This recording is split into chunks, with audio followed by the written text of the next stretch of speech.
Hello and welcome to a geodig tutorial. My name is Janine Hilden. I'm an application engineer at Math2Market, and in the following video I will show you how to create an all-solid-state battery with a sulfide solid electrolyte in Geodig 2023.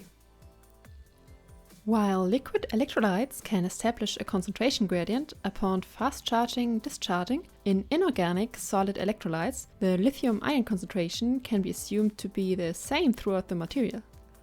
Moreover, the interfaces and interphases are different in all solid-state batteries. For example, larger charge transfer resistances can occur in a solid-state battery due to non-ideal contact between two solids. While it is planned to adapt the equations in the BatteryDict module in near future, in Geodig 2023 we can already create such a battery and use BatteryDict for a rough estimation of the charging performance as a proof of concept.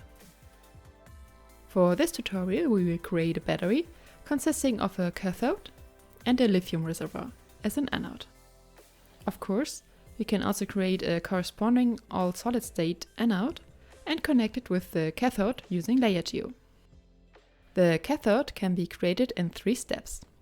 First, we create the active material and the binder. Then we add the solid electrolyte. And in the last step, we add the lithium reservoir and the current collectors. So let's start with the active material. Therefore, open the GrainGeo module by selecting Model, GrainGeo. Then in the module section in the bottom left of Geodig, choose Create Grains from the pull-down menu, and then click Edit to open the GrainGeo options dialog. Change the unit to micrometer and ensure to have periodicity disabled for all 3 directions. Then set the voxel length to 0.2 micrometer. Our cathode will have a length of 70 micrometer, which are 350 voxels of this voxel length. The cross-section will have a size of 50 × 50 square micrometers, meaning 250 voxels in Y and Z direction. The solid volume percentage of our active material we computed from values taken from supporting information of the publication of Bielefeld et al. And the publication of Kato et al. Find the links in the video description. Here just enter 23.1%. Now move to the Object Options tab and remove the ellipsoid and the sphere just by clicking Remove. Look for Planar Polyhedron down here and then click Add. The relative volume percentage can stay at 100% as all our grains will be polyhedrons. Then change the material. Simply click on Manual and look for LCO. Select it and click OK. For the thickness, click Edit. We will assume a Gaussian distribution where we oriented at the example from the supporting information of the publication of Bielefeld et al., linked in the video description below. Set the mean value to 3, the standard deviation to 0.5, and the distribution width to 0.7. On the right, observe the resulting Gaussian curve. Most of the diameters will be near 3 micrometers, and no grain will have a thickness beyond 2.3 or more than 3.7 micrometers, laying inside the defined distribution width. Click OK to close the dialog and accept the settings for thickness. Then we need to change the wavelength. Click Edit and again select Gaussian. We enter a mean value of 2.5 and again use 0.5 for standard deviation and 0.7 for distribution width. Next, change the center distribution for the grains. Select Uniformly in Box. We want to leave some space for the electrolyte. Thus, in X direction, we only generate LCO grains for voxels between 23 and 70 micrometers. For the other 2 directions, we use the complete distance from 0 to 50 micrometers. Now, check the object overlap. We need one overlap rule. The overlap between LCO particles should also be LCO. Last but not least, change the result file name to cathode active material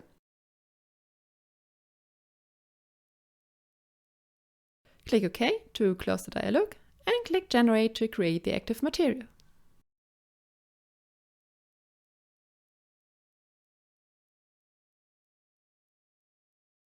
You can see here the free space in the first third of the structure. Later, this will be filled with solid electrolyte. But first, we must add binder. If we would add binder after creating the electrolyte inside the structure, the binder would not only be present in the LCO part, but everywhere in the structure. This can lead to a short circuit. So select Add Binder from the pull-down menu in the Granule section and click Edit. Here we set the solid volume percentage to 4.1%. Then change the material to PVDF binder in carbon black.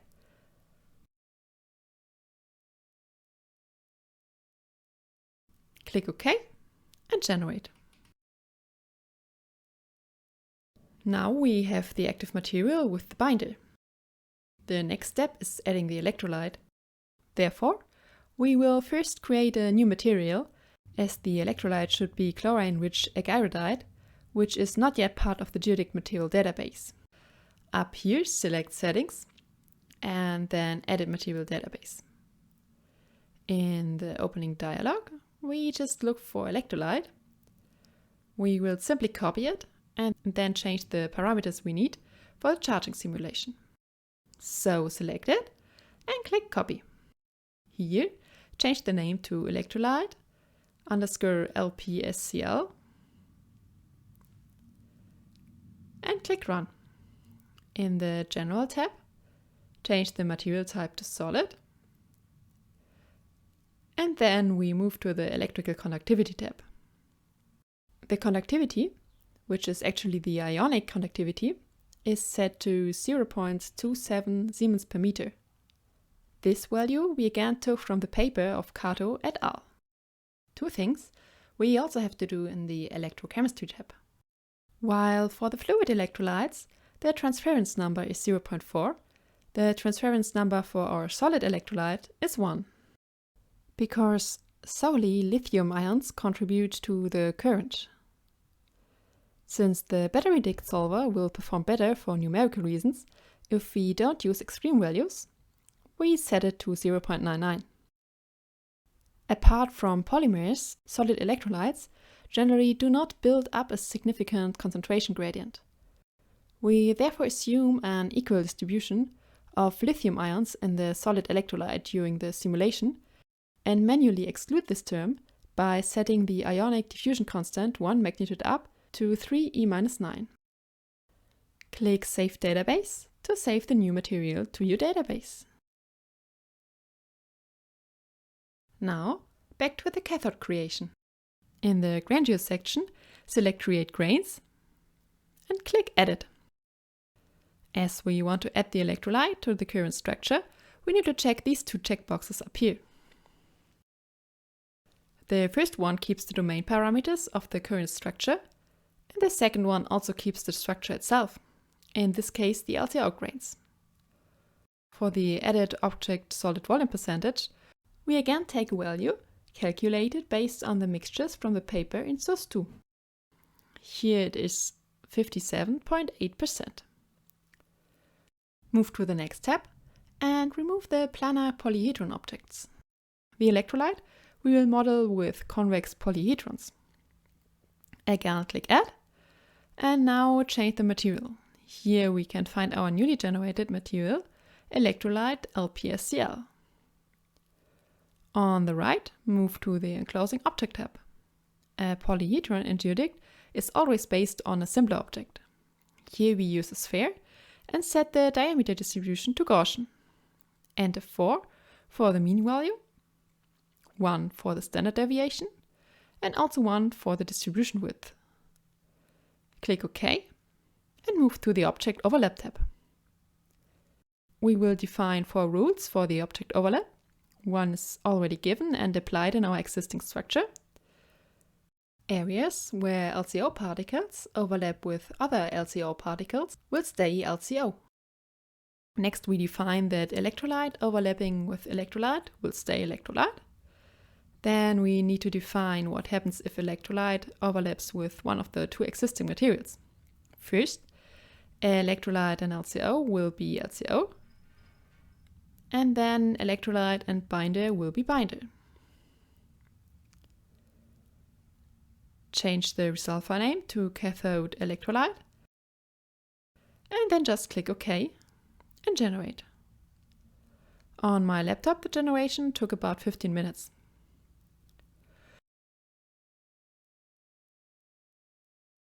Observe how the electrolyte particles are mostly added in the previously free space here. The last step is adding the lithium reservoir and the current collectors. This can easily be done with Process Geo. Therefore, select Model, Process Geo. Make sure that Process is selected from the first pull-down menu and choose Embed from the second. Click Edit and we will append the lithium reservoir here on this side, which is the X- side. So for X- enter 10 voxels. Then we will embed with material ID 4 as it is the next free ID. Click OK and then embed. Now we can see that a 10 voxel layer is added on this side. Next we add the anode current collector, also with embed. Just click Edit again and change the material ID to 5. Again click OK and embed. Finally, we add the cathode current collector. Therefore, change the material ID to 6. And instead of adding the layer on the anode side, we of course want to add it on the cathode side. So change the 10 for X- to 0 and enter 10 for X+. A last time, click OK and embed. Now we want to define the right materials to our newly added structure layers. Therefore, open the Constituent Materials dialog. Settings, and then select Constituent Materials.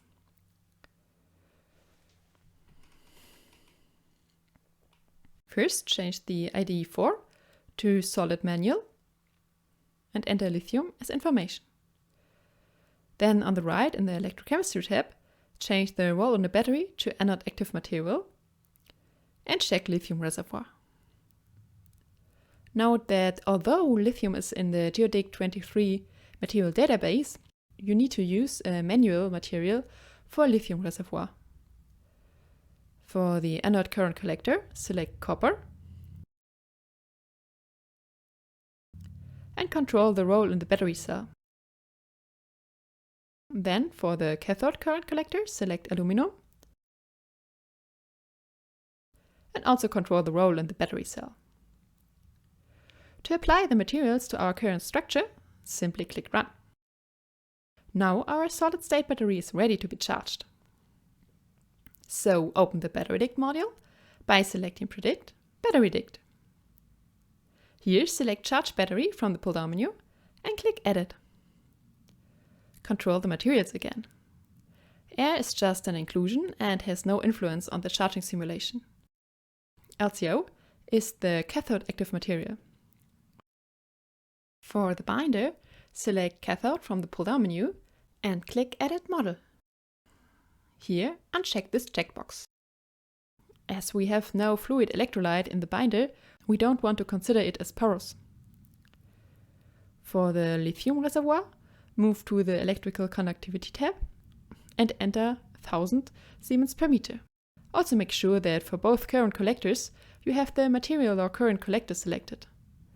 This will set the conductivities of the metals to 1000 Siemens per meter as well. Setting the conductivities of all metals to 1000 Siemens per meter will prevent large contrasts in the conductivity values that would occur when using the physical conductivities of the metals and thus improve the solver convergence. In the Experiment tab, change the charge rate to 0.1. Then we want to simulate the charging from 30% state of charge to 70%. In the solver settings, nothing must be changed. Just click OK and charge. The simulation took around 12 hours on my 8-core laptop. The results are only a rough estimation for proof of concept, as the needed equations are not adapted yet. While the ion concentrations for the electrolyte were not set to the physical concentrations that would occur in a real chlorine-rich agirodite electrolyte, the results for the active material can already give a good hint on the battery performance. Also, the charge curve here in the plots is a fine estimation. Move to the Data Visualization tab to visualize the results in 3D. Select the result file number 5 for a cell state of charge of 70%, and then just click Load Cell 4 point cup. Here click Uncheck All, and then only check the concentration solid field, and click OK. Here deselect Structure, since we only want to see the volume field. As we have only values for the active materials in this field, move to the Volume Field tab, and from the pull-down menu here, deselect ID0 Pore and ID3 Electrolyte LPSCl. Of course, the ion concentration is very similar for all the active material grains, as they are equally charged or discharged in an all-solid-state battery. But if we edit the color map, we can change the visualized value range. Just change to manual and move the left slider here to the beginning of the value peak. And now we can see that there are small differences. This is the end of this video tutorial. I showed you how to create an all-solid-state battery with Geodic 2023 and how to run a charging simulation on it. If you found this tutorial helpful, please check out our Math the Market channel for more Geodic videos. Goodbye!